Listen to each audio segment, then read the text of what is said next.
देश के पहले भारतीय युवा के रूप में ऑस्ट्रेलिया के सिटी ऑफ ग्रेटर बेंडिगो का डिप्टी मेयर बनने के बाद अभिषेक अवस्थी पहली बार मंडी शहर में स्थित अपने घर पहुंचे और इन दिनों वे मंडी शहर की विभिन्न संस्थाओं द्वारा आयोजित कार्यक्रमों में शिरकत कर रहे हैं और अपने अनुभवों को साझा कर रहे हैं। उन्होंने कहा कि एक चुना हुआ जनप्रतिनिधि सबका प्रतिनिधि होता है और जनप्रतिनिधि को समस्त जनता के हितों को ध्यान में रखकर निर्णय लेने होते हैं। अभिषेक अवस्थी ने कहा कि उन्होंने अपने परिवार और ग्रेट बेंडिगो की जनता के विश्वास की मदद से ये इतिहास रचा है और पहली बार कोई भारतीय इस तरह से डिप्टी मेयर के पद पर पहुंचा है। ये उनके लिए बहुत ही गौरव का क्षण है। उन्होंने भविष्य की परियोजनाओं के विषय में बात करते हुए कहा कि अगर भविष्य को सुरक्षित करना है तो हमें अपने युवाओं को सुरक्षित करना होगा। जनता की आकांक्षाओं के अनुसार अफोर्डेबल हाउसिंग, फूड सिक्योरिटी बहुत जरूरी है। अभिषेक अवस्थी ने कहा कि एजुकेशन रिफॉर्म के माध्यम से भी एम्प्लॉयमेंट रिफॉर्म किया जा सकता है। युवाओं को नशे से बचाने के लिए सरकार, प्रशासन, परिवार और समाज को एक साथ मिलकर आगे आना होगा और युवाओं को शारीरिक और मानसिक रूप से स्वस्थ रखने के लिए खेल सुविधाओं के साथ रचनात्मक गतिविधियों में भी शामिल करना होगा और रोजगार के साधन भी उपलब्ध करवाने होंगे, तभी नशे को हराया जा सकता है।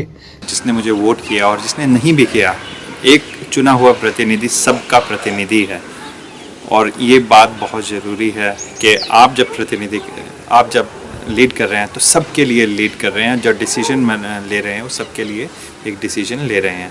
तो सबका सपोर्ट रहा, सबका बहुत साथ रहा और बहुत प्यार मिला। आज जीत के आया हूँ, हमने एक इतिहास रचा और पहली बार कोई भारतीय जीत के वहाँ से लोकल गवर्नमेंट एरिया और पूरे स्टेट से आया और जाके पहली ही बार में डिप्टी मेयर के पद पे पहुँचा। तो मेरे लिए बहुत ही खुशी की बात है। बहुत लोग इससे बहुत खुश हैं और गर्व महसूस करते हैं कि एक पहला भारत में पैदा हुआ और 15-20 साल पहले गया वहाँ पे और आज इस पद पे पहुँचा।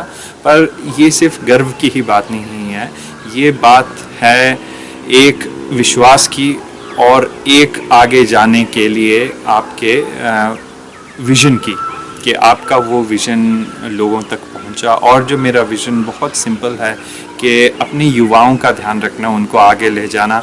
अफोर्डेबल हाउसिंग, फूड सिक्योरिटी, वो चीज़ें बहुत ज़रूरी है। अगर हमें अपना फ्यूचर सिक्योर करना है तो हमें युवा सिक्योर करना है। युवा सिक्योर करना है तो हमें मेक श्योर करना है कि उनके पास एक फूड सिक्योरिटी है, उनके पास एक लिविंग सिक्योरिटी है, उनके पास हाउसिंग सिक्योरिटी है। तो उसको आगे तक ले जाना ये बहुत ही ज़रूरी बात है। अब अगर मैं बेंडिगो की बात करूँ तो अफोर्डेबल हाउसिंग एक बहुत बड़ी चीज़ है। अफोर्डेबल हाउसिंग के कैसे हम सिर्फ ज़मीन ही नहीं, सिर्फ लैंड ही नहीं, एक अफोर्डेबल लैंड और अफोर्डेबल हाउसिंग को एक्सेस हम जनता को दें। और उसके बाद हम जब आगे जाते हैं तो युवाओं को जैसे हम खेल में, आर्ट्स एंड कल्चर में एंगेज करें। पढ़ाई होना सिर्फ एक बात है, पर पढ़ाई के साथ हम क्या करते हैं वो बहुत ही महत्वपूर्ण चीज़ है।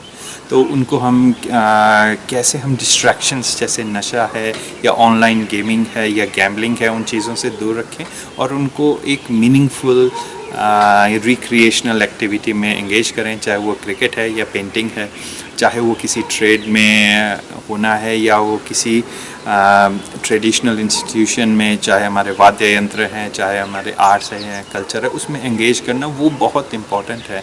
और स्पेशली अगर हम डिजिटल टेक्नोलॉजी की बात करें, जहाँ पे अब हमारी बातचीत भी सोशल मीडिया तक रह गई है, कैसे हम युवाओं को लेके आएँ साथ, क्लास में नहीं उसके बाहर भी, और उनको एक हेल्दी लाइफस्टाइल में एंगेज करें, वो बहुत ही ज़रूरी चीज़ है। और इसके लिए एक होल ऑफ गवर्नमेंट अप्रोच चाहिए, जहाँ पे सारे के सारे लेवल्स की गवर्नमेंट एक साथ आएँ। और दो चीज़ें, they should not be a part of politics, वो है, एक है एजुकेशन और दूसरा है हेल्थ।